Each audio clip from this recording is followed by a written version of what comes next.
Hello, everyone, and welcome back to another episode of Black Coffee, Honey, and Grits. And if you do not know who we are, ladies, we are the black coffee. Our lips drip with honey.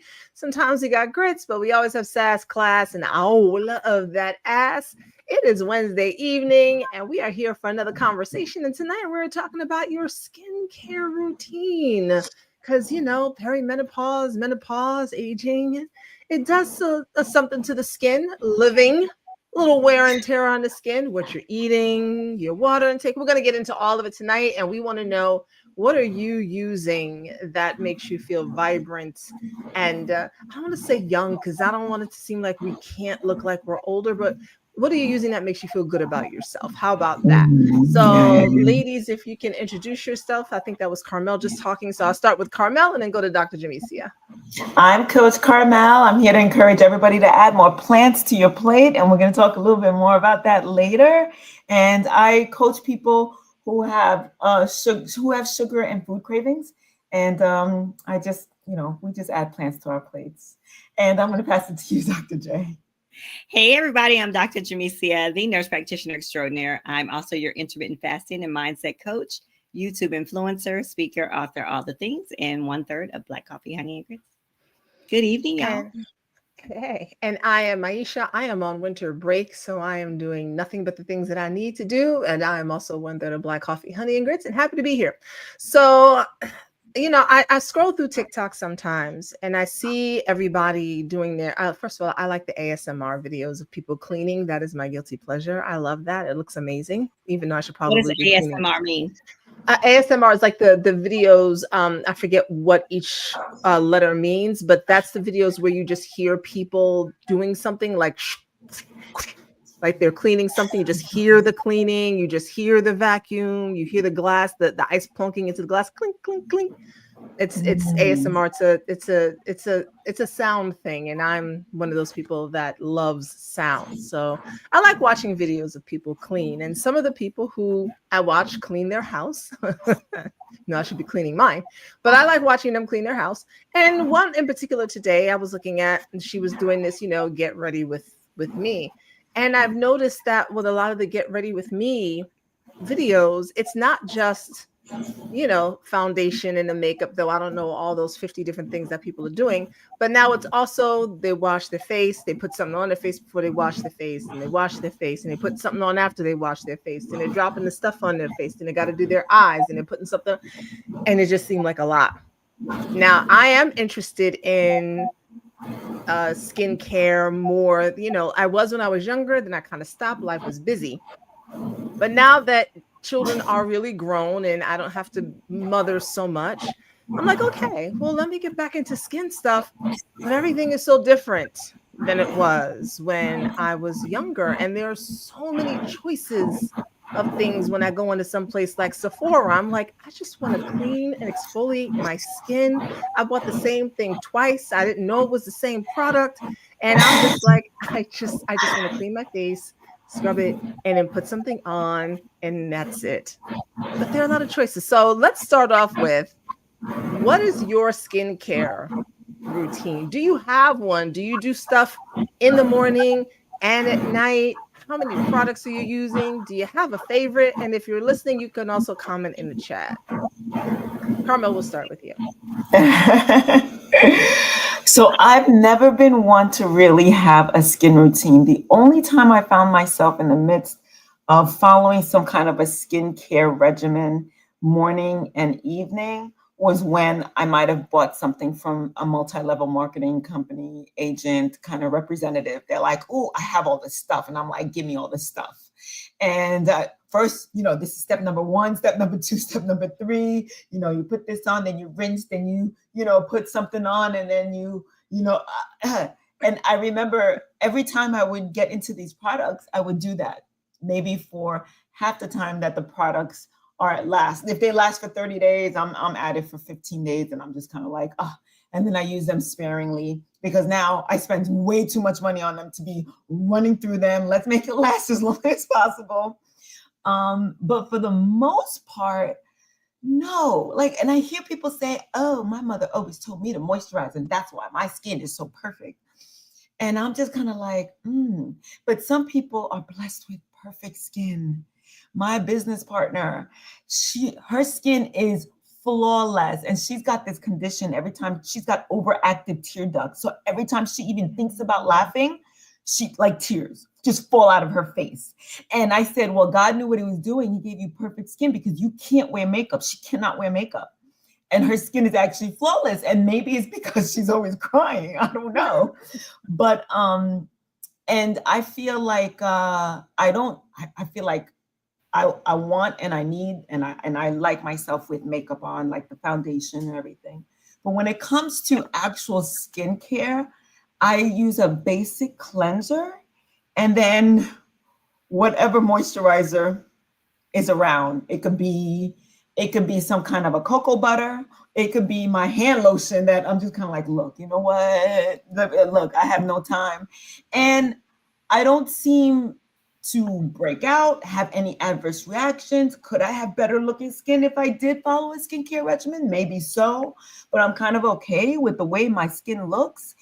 And to top it all off, I used to get pimples here and there, no big deal, maybe a cluster. I used to say I have a constellation going on my forehead here.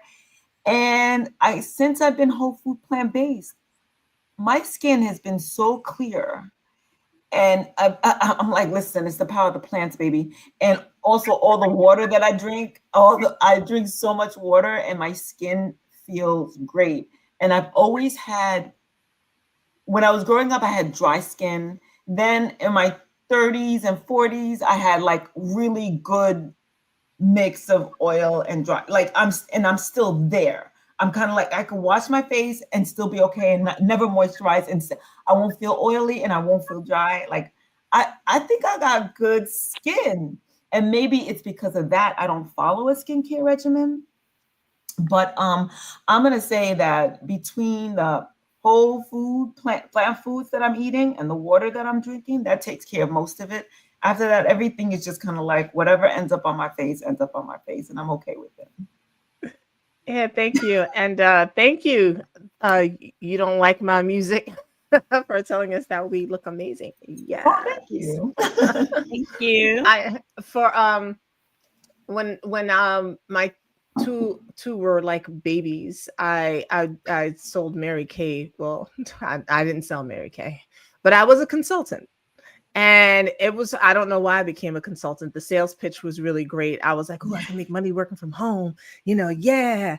No, because I was not a makeup wearer anyway. And I didn't believe that women needed to wear makeup to look good. So, I'm 25, 26. I haven't changed that much since. So I was like, there's no way I can just sell this to women. Like, you need this eyeshadow. I was like, no, women don't. But one of the things that I did like about the products was the cleanser, the exfoliant, the toner, and the moisturizer that you put on after. And I've been doing that anyway. Like, I started thinking about skincare stuff when I was like 12 or 13, junior high school.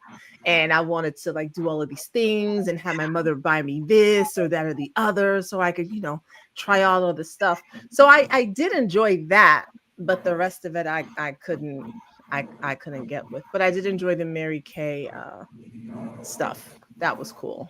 Yeah. Thank you. Yeah, and that water, but we'll come back to that. Dr. Jamesia, what's your skincare routine like? Do you have one? What are your favorite products? Okay, yes. I have a skincare routine that I do not commit to all the time, but I have one. But I don't commit to it all the time. I use Mary Kay. I've always liked Mary Kay cleansing products. I do not like their makeup, but I love their cleanser, moisturizer, and all that. So they have a cleanser, a moisturizer, and a sunscreen during the day. And then they have a night serum at night. And I put that on maybe 3 times. I do it 3 times a week. I should do it every night, but I do not. I've never had any problem with my skin, but I do have dark circles. And it runs in my family. I've always had dark circles. I just feel like because I don't have my, somebody has a lot of feedback. Is it me?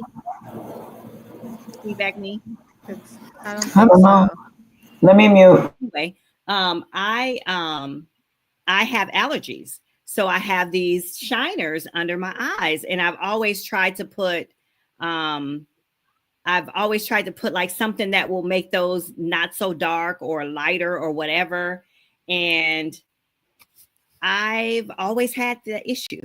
So I always try to find something to make those not so dark.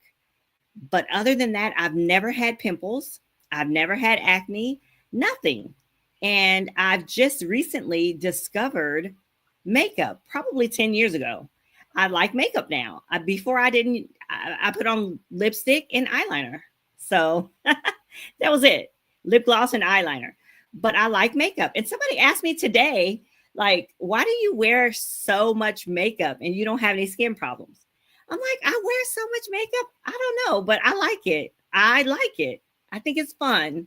So, yes, I have a very loose skincare routine. And I find that I need the routine more when I don't eat right. Like Carmel said, when I don't drink enough water, when I don't get enough sleep, when I drink too much alcohol, like if I have too much for me, for my body, my skin, you could tell.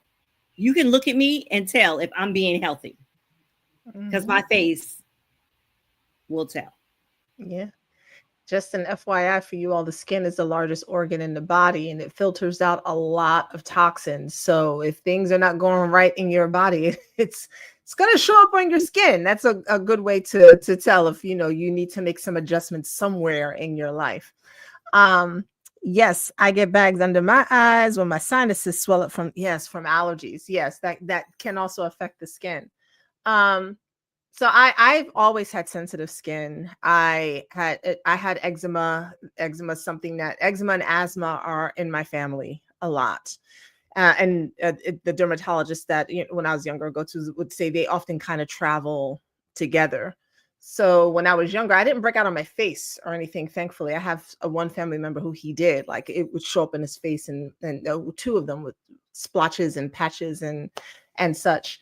But for me, it was my arms and the backs of my knees.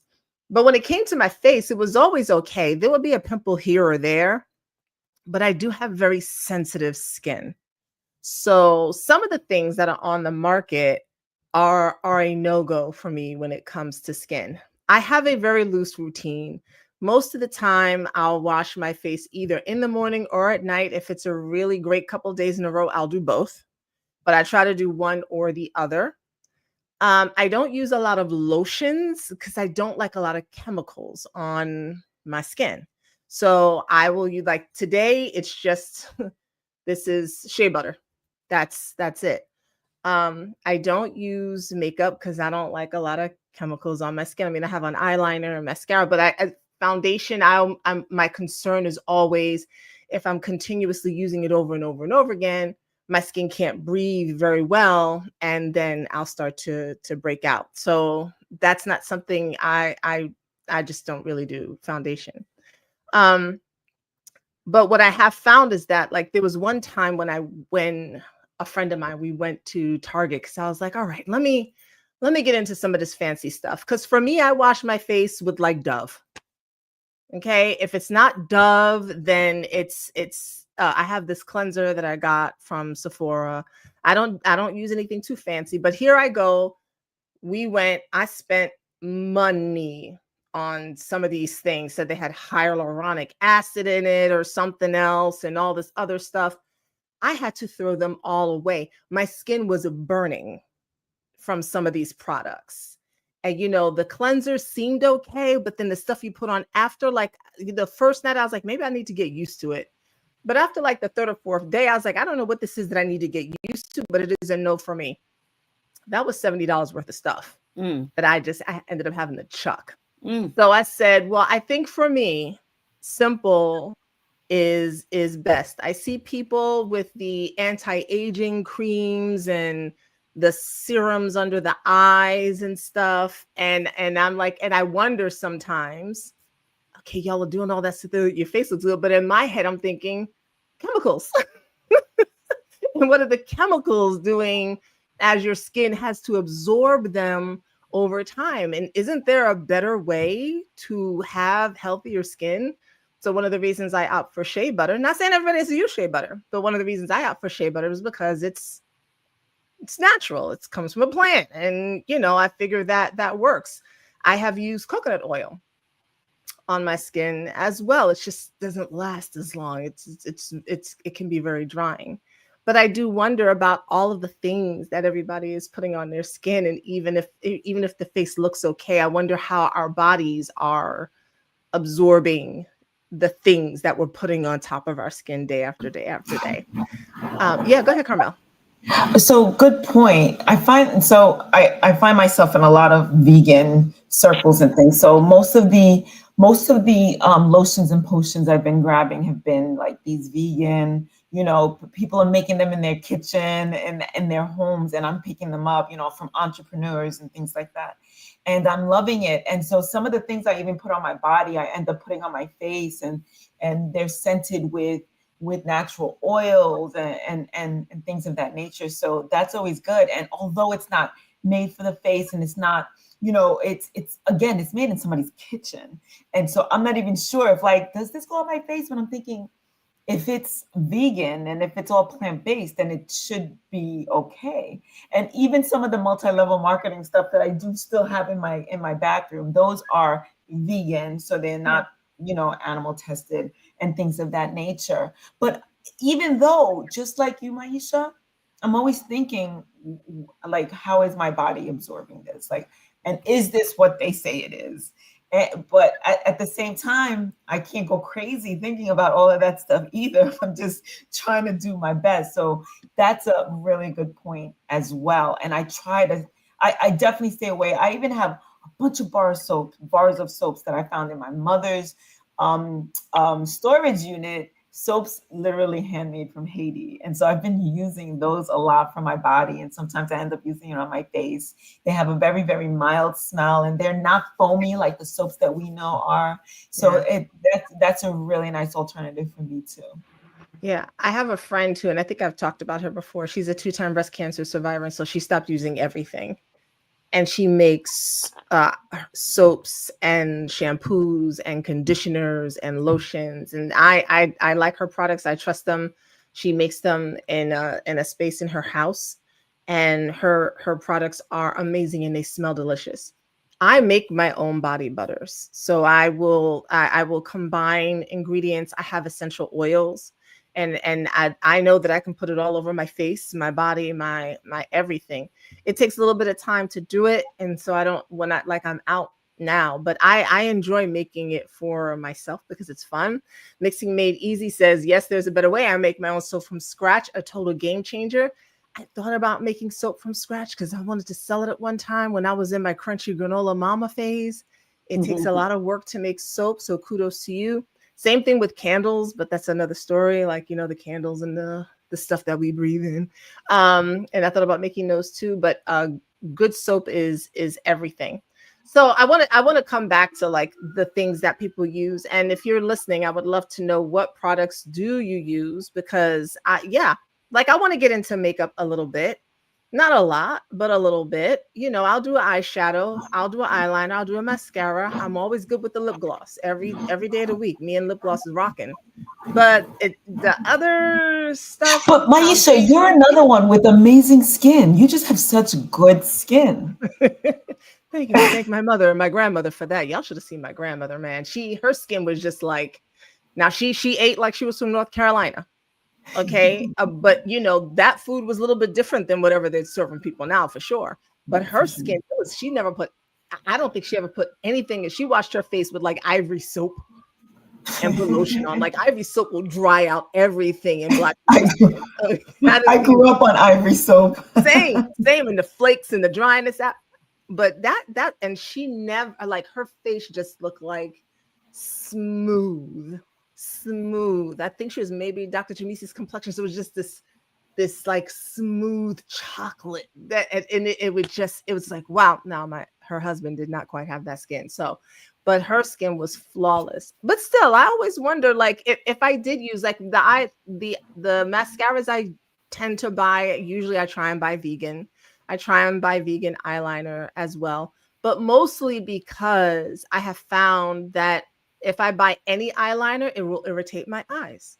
If I buy any mascara, like I can't just go into CVS and grab some Maybelline off the shelf. My eyes will get red, they will get itchy. That stuff does not work for me. So, like I said, I have sensitive skin. I have to be very specific about the things that I put on my skin.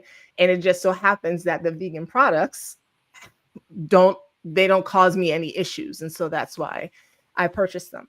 That's right. You have to towel clean to get the soap film off. Yeah, and then you'd still be so dry after that. That's why you had to put all that Vaseline on your body. Maybe it was just me. That's what No, it wasn't. It was Oh, okay. Okay. Then you lathered up the Vaseline looking like a grease ball. Oh my goodness. Oh yeah, that Vaseline was everything. I use Vaseline on my feet. Oh, I do too. Especially the winter, y'all. The cold weather, it really dries me out. And yes, the Vaseline comes out, especially in the winter, goes on the heels of my feet because I'm like, ooh, we need you to be smooth when I take my shoes. Vaseline and wool socks. That is my combination for the winter time.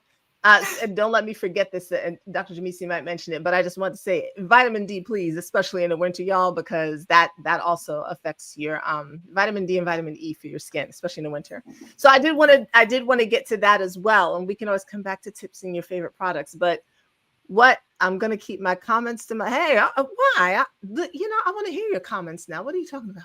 All right, so it better not be about the Vaseline because okay, not today, not tonight, Friday, okay. Dr. Jamesia, what are some tips that you can offer for women, especially women over 40, 50, because our skin does change as our hormones change? Yes, because we have less estrogen flowing through our bodies, our skin is less pliable, it's less juicy and moist. It's just less of what estrogen brings to a woman. So there are some things that we need to be doing that a lot of women of color don't think about, and that's sunscreen. We need to be considering sunscreen when we go out. We need to consider covering up from the sun when we go out. Of course, we need the sun to a certain extent, of course, for vitamin D to activate, but we also need to cover up as our skin gets older. We need to hydrate more. We need to sleep more. So those are the things that I would tell women who are over 50, and drink less and smoke less. Smoke less cigarettes, marijuana, whatever you're smoking. It's just hard on the skin. Alcohol is hard on the skin. Now, I do say everything in moderation. I don't say you stop, you don't have to stop drinking everything, because probably not going to do that, but cut it down, as you get older. So, and lots of water. Lots of water. A lot of water. And of course, there's things, of course, you can eat that will help with your skin and elasticity and all of those things as well.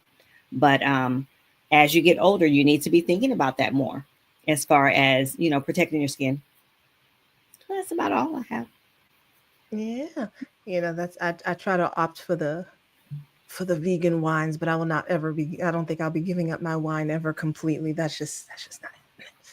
I can get down with the sleep and the water. I don't use sunscreen at all. I'm usually not out at the beach either, but I know people are like, even if you're not out at the beach, I don't use sunscreen. I have even tried like the off for the spray for the mosquitoes. That stuff bothers my skin. The sunscreen, whatever all of that is, bothers my skin. I know that they say there is no scientific proof behind this, but I believe that everything that we need exists in nature. That's just my personal opinion. And so I'm like, if there was something in Kenya to help them with the sun, there's gotta be something here that I can use. So my personal, what I do is I use coconut oil, because coconut oil has been shown to keep out some of the UV rays. But I can't, again, with the with the chemicals. That's hard for me.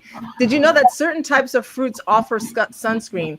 Can you please list some of those fruits? Because I would definitely like to know about some of those fruits. I know that berries are amazing in terms of antioxidants, but I would love to know what fruits can really help protect our skin against the sun.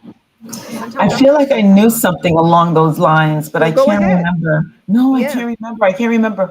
But okay, so I want to just touch on the sunscreen part. So because I run in this, especially in the summer, a lot, my shoulders would get really, really dark, and that would be like the darkest part of my entire body. So I remember really concentrating on sunscreen on my shoulders, but I would put it everywhere, every place where the sun is exposed.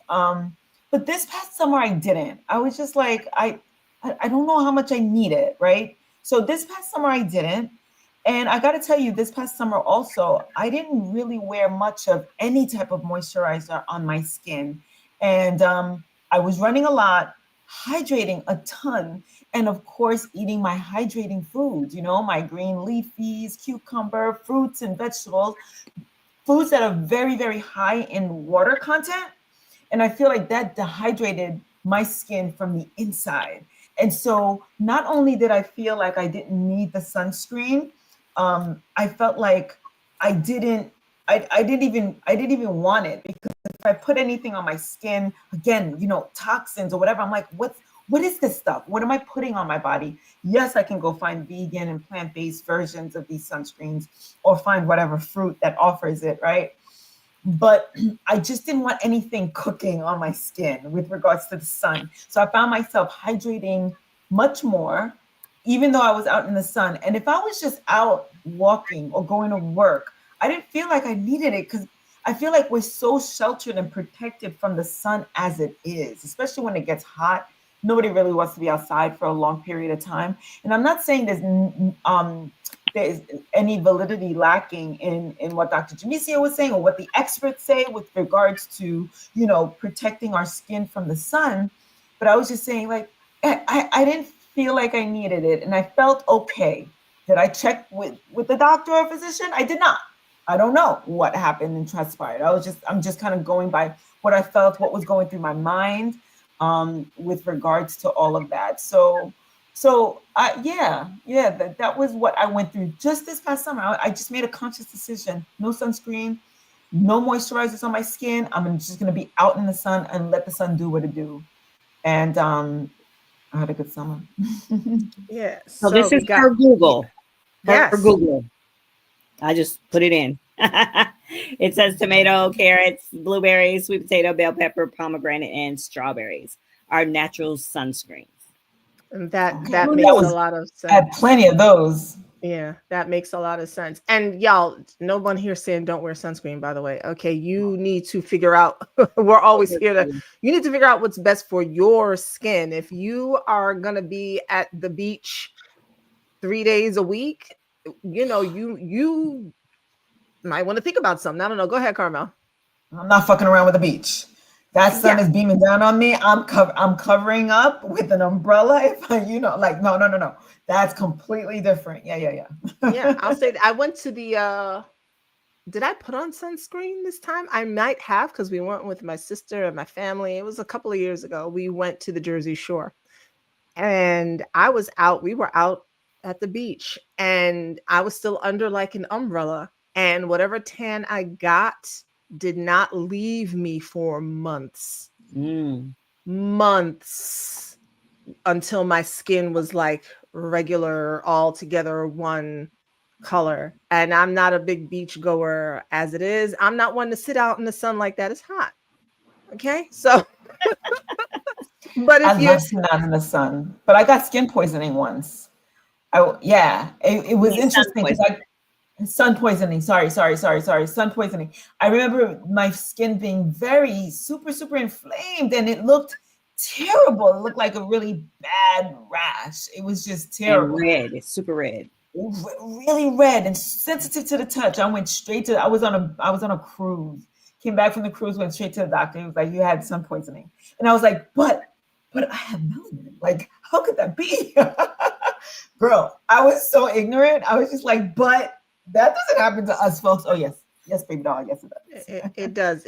Keep in mind something, that the sun here is not the same as the sun on the other side of the globe, and so that's something else for us to consider. The amount of the radiation, what we have going up in our air over here, the sun that we experience in the US is not the same as the sun you experience if you go to Nigeria.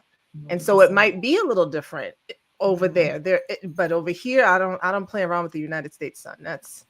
And straight up aloe helped it too. Yeah. Oh, Aloe vera. So aloe is amazing for the skin, by the way. Pure aloe from the aloe plant, not in the plastic bottle. Okay. Right.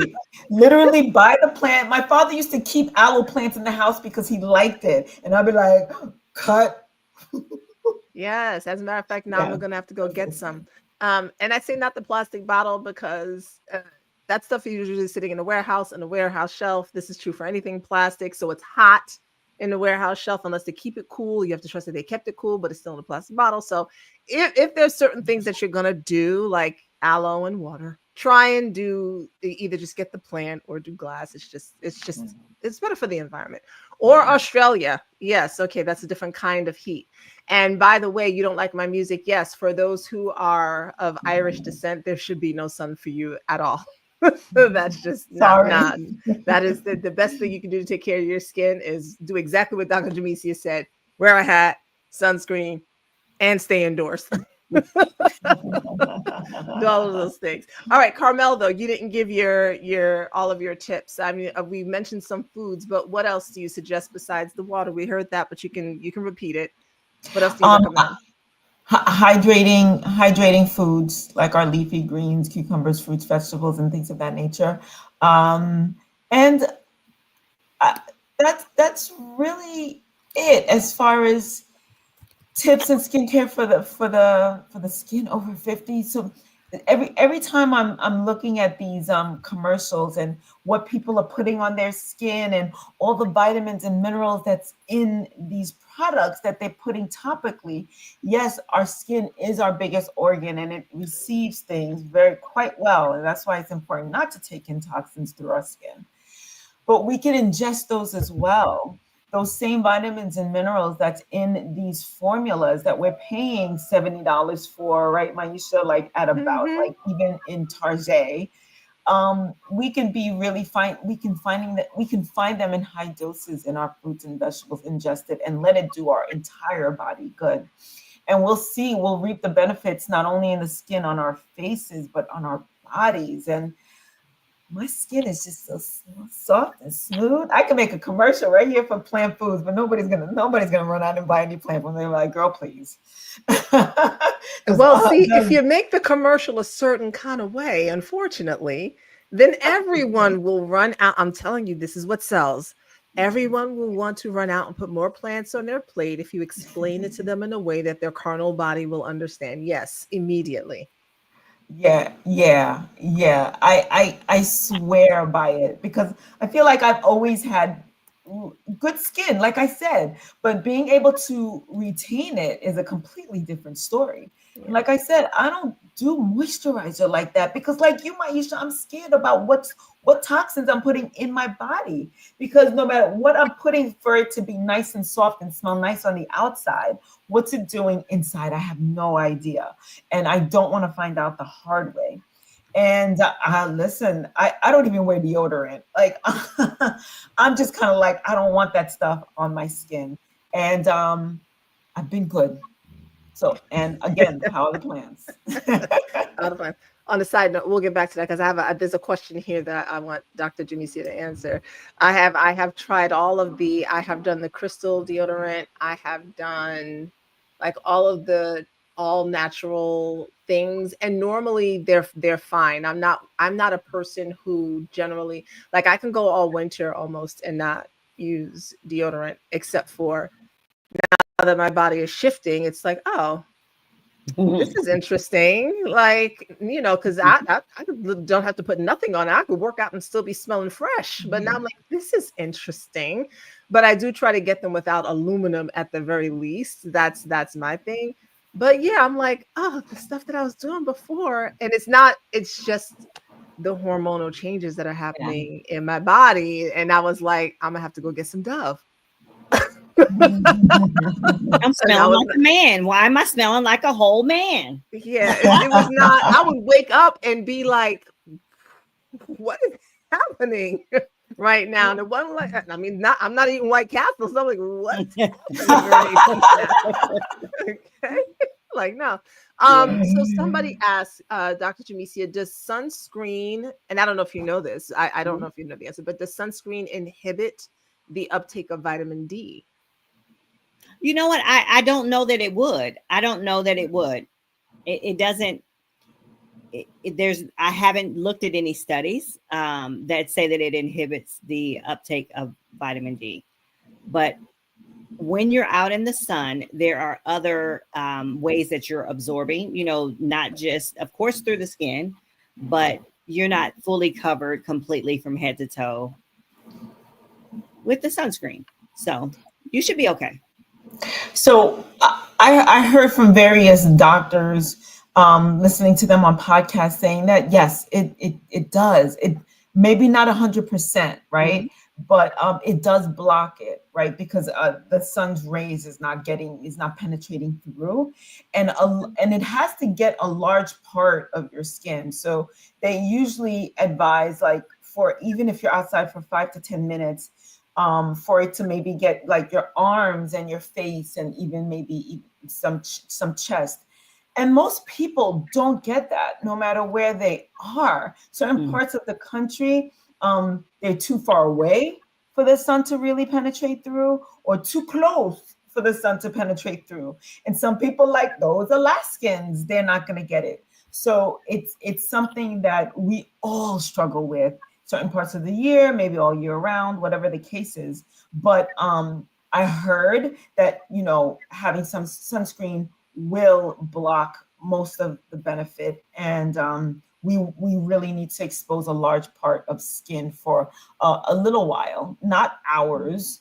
I don't even think a half hour. I think like 20 minutes will do the trick.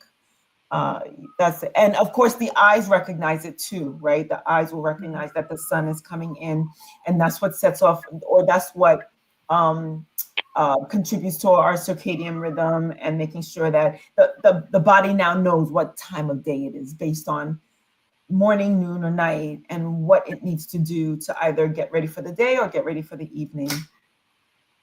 Things of that nature. I like that. All right, so another question, when thinking about skincare and thinking about, especially as we age, right? So estrogen, testosterone, all others dropping, collagen, right? Because that's look, we're eventually going to get some wrinkles unless you go and inject yourself with things. You're gonna get some wrinkles. But does that collagen stuff work?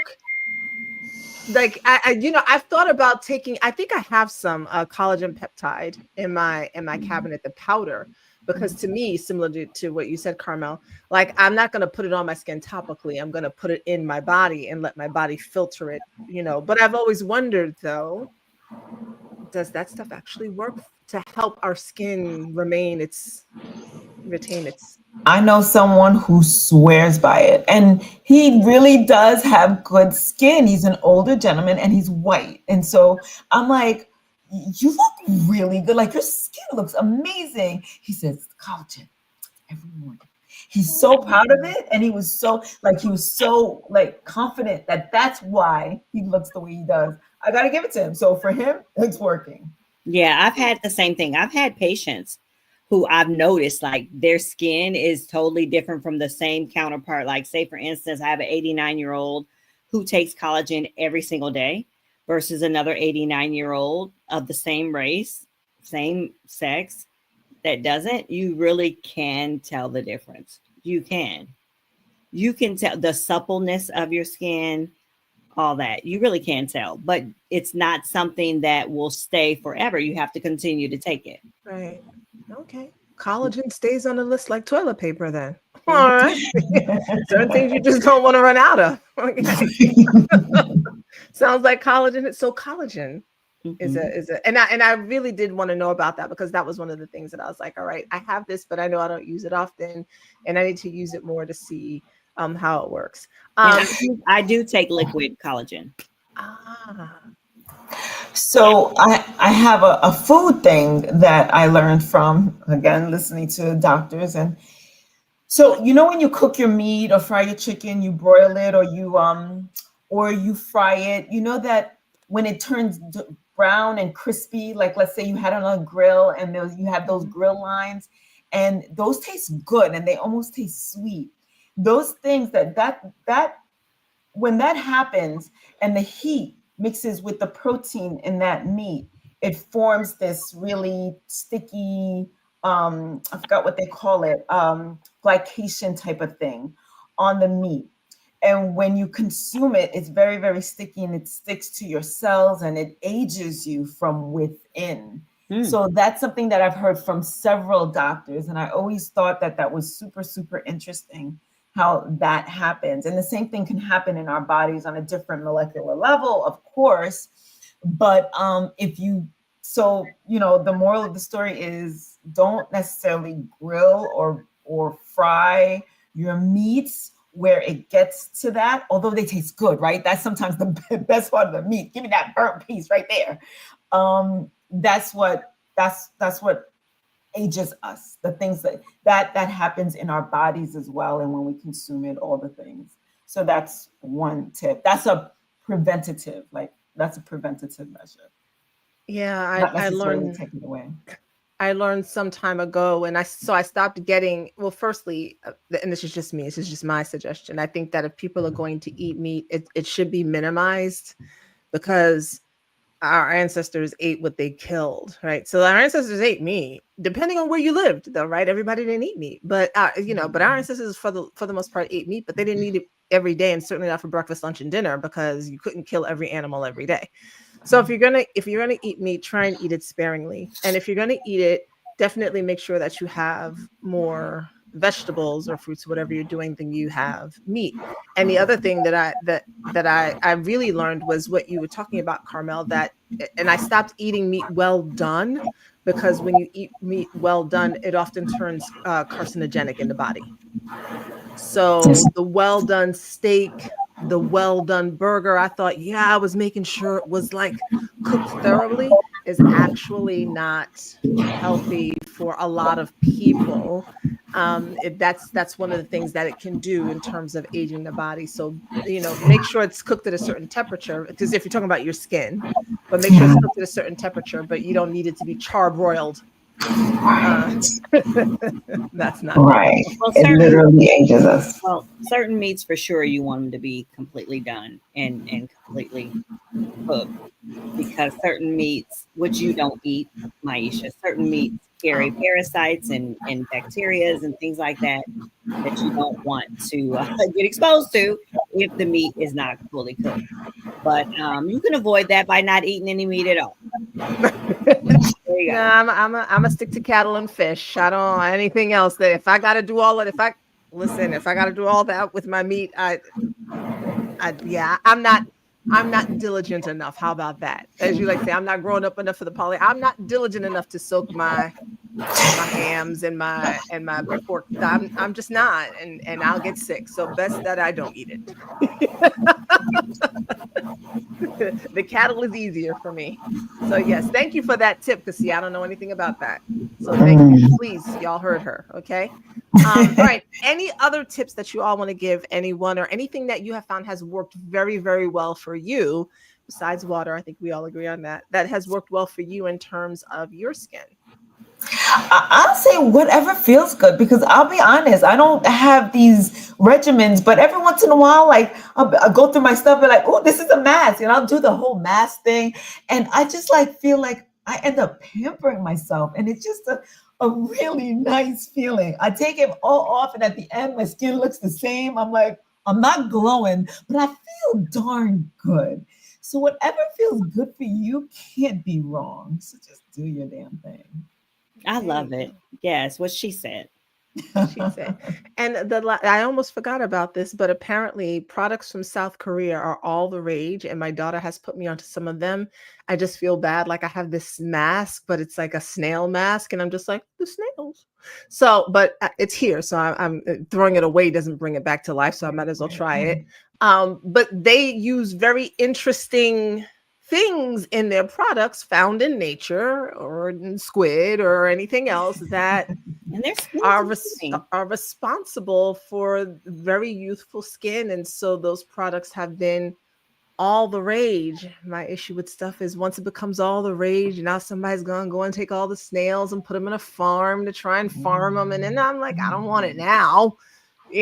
But if you're interested in checking out products, apparently Koreans have a secretive market on things that really help the skin look young, if that's what you're looking for. I'll let y'all know how the snail mask goes. Maybe I'll Yes, let us know.